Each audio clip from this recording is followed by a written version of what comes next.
first thing you see? 32-foot statue of the horse of the apocalypse, whose eyes glow red at night. It's not 33? No, it's 32 feet. Okay. Now, the interesting part about this is, believe it or not, this sounds really freaky, but the sculptor who was making this horse, the horse fell on him and killed him. Okay. Before they actually carted it out there, out of the Denver News, DIA sculpture killed by own sculpture. So that thing fell on him just right before they shipped it out and killed the guy. So here you have the weird sculpture with veins coming out of its genitals and Really? alright, so you got this giant sculpture. Now you notice the airport in the background here. This roof cost them like $1 billion to make this roof. It's a very highly advanced roof made out of Kevlar. What do they need to make a roof out of Kevlar for? Okay, this was designed by NASA, this roof here.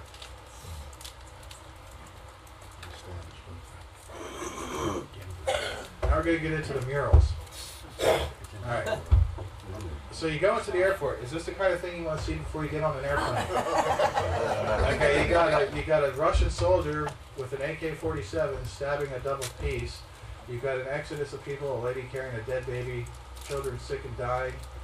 And these are, now keep in mind, these aren't small. These murals are bigger than this screen right here. These murals take up a whole giant wall. They're huge. You can't miss them. You have a letter here that was written by somebody who died in Auschwitz. I was once a little child who longed for other worlds, but I am no more a child, for I have no fear. I have learned to hate. How tragic then is youth, which lives with enemies with gallows ropes. Yet I still believe I only sleep today, that I'll wake a child again and start to laugh and play. You have this exodus of people in their little murals there. You also have this scene, which is the other half of this scene. You see how the two rainbows connect right here? You see how this kid is looking back upon this scene. All the other children in this one are looking upon this guy here, but this one kid is looking back upon this. This is actually a scene right out of the Bible. Okay, it says, "Shall beat their swords into plowshares." That's what he's doing right here. The little German boy is beating the sword. All the nations are handing over their swords in flags. You'll notice that Israel and Palestinian flag, they're in peace handing over their swords to this kid who's beating them into plowshares. It's basically a scene right out of the Bible. You also have this, which is another mural there.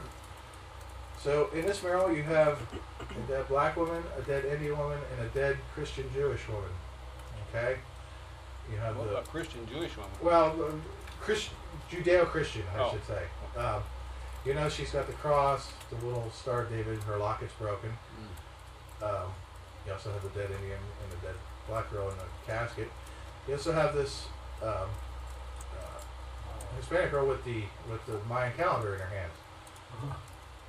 They also change this. For some reason, they come back and they update the city. They've changed it 3 times now. I can't get a picture. Somebody told me about the 3rd change, but they've actually come back and repainted this a couple different times for some reason. All right, this is how big the murals are. See this lady sitting here? They're gigantic things. You also get this, which is very unique.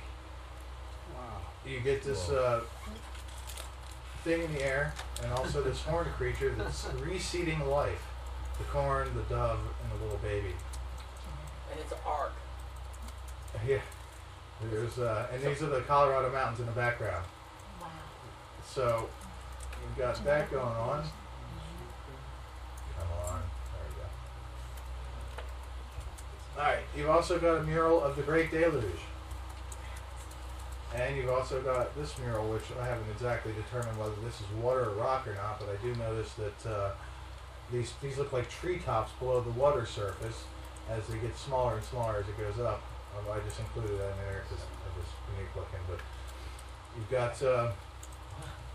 got these 2 gargoyles Coming out of the suitcase. sitting in the suitcase.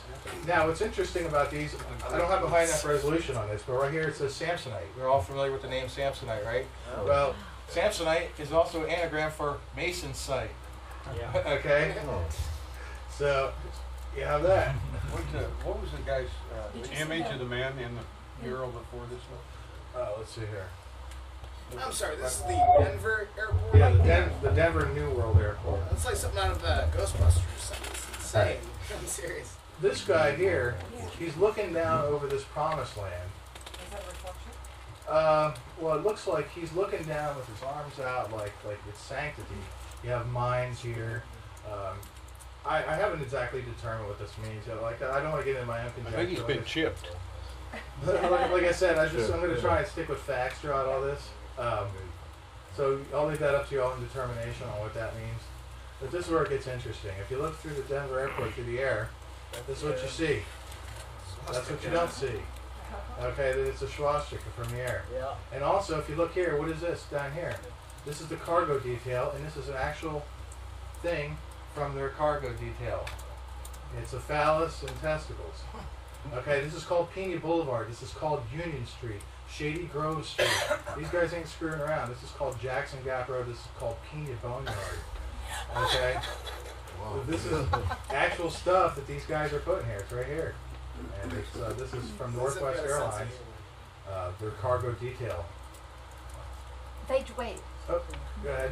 They drew that. That's a That's photocopy of their. That's a photocopy. You didn't elaborate to show that. Wow. No, that's the actual thing from their deal. I mean, anybody couldn't see that's not got two brain cells to rub together. Pretty close. It's pretty freaking obvious to me. Loading dock. Yes. Loading dock or loading? I mean, you can't be any more. Alright, so you also have all over the floor, you got these weird things written in ancient Navajo. The NEMESIS means Tallow River. Took me forever to find that. Well, I Googled Earth Tallow River, and I pulled up this spot. This is exactly what brought me to. They have 3 gigantic reservoirs, and all these are crops. All these are just massive crops. Thousands of acres of crops. Oh, God. Okay? So they're setting up something up there. Now, other things that I haven't been able to include in this presentation is the fact that they've been working on this airport for 17 years. Okay, it takes them about 2, 3, 4 years to build an airport. 17 years later, they're still working on this thing 2 miles away. They got land section offices property at Denver Airport where they're digging tunnels and putting tunnels in the ground. I heard there's a city under there for all those. Yeah. Wait, see if they can read the signs, the Mason signs that they have in the airport. There's. Because you're invited, but you have to read it and be able to depict exactly what they say before you're allowed. Well, I think it's an invitation for Freemasons. That's why it says Mason's Exactly. site. It's a Mason's site. Exactly. Where are the I crops heard at? it's a city. Huh? Where are the crops at? The crops are about 45 minutes away from the Denver airport, just right up the road. The Denver airport's like right over here, so it's not very far away. So they also have this word beshdik. I don't know if it means anything, but it doesn't. In Navajo, it means white metal. White metal is also known as iridium. Iridium is known as white metal, which is not really found on the planet very much. It's only really found in asteroids. So they spent the initial cost was to be 1.7 billion. They spent 4.8 billion, but it ended up being closer to 6 billion at the end.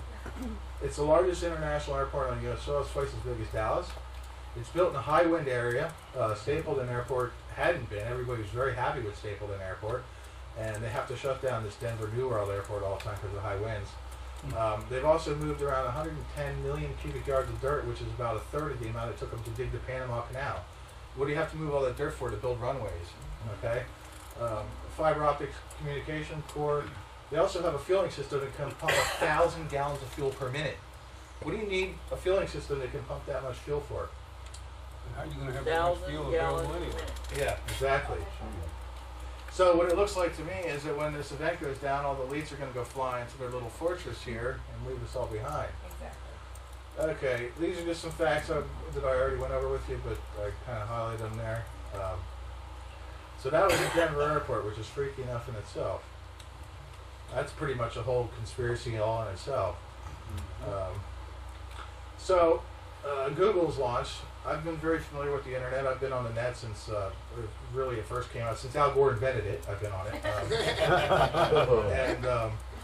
Basically, YouTube was a great place to go that you could get your videos out and everybody could see them. Well, Google bought YouTube and that stopped.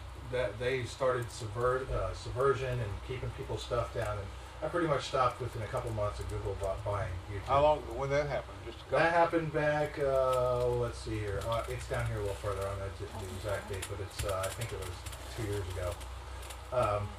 Reverend Sun Myung Moon, who's a big neocon friend of the Bushes, him and his Unification Church bought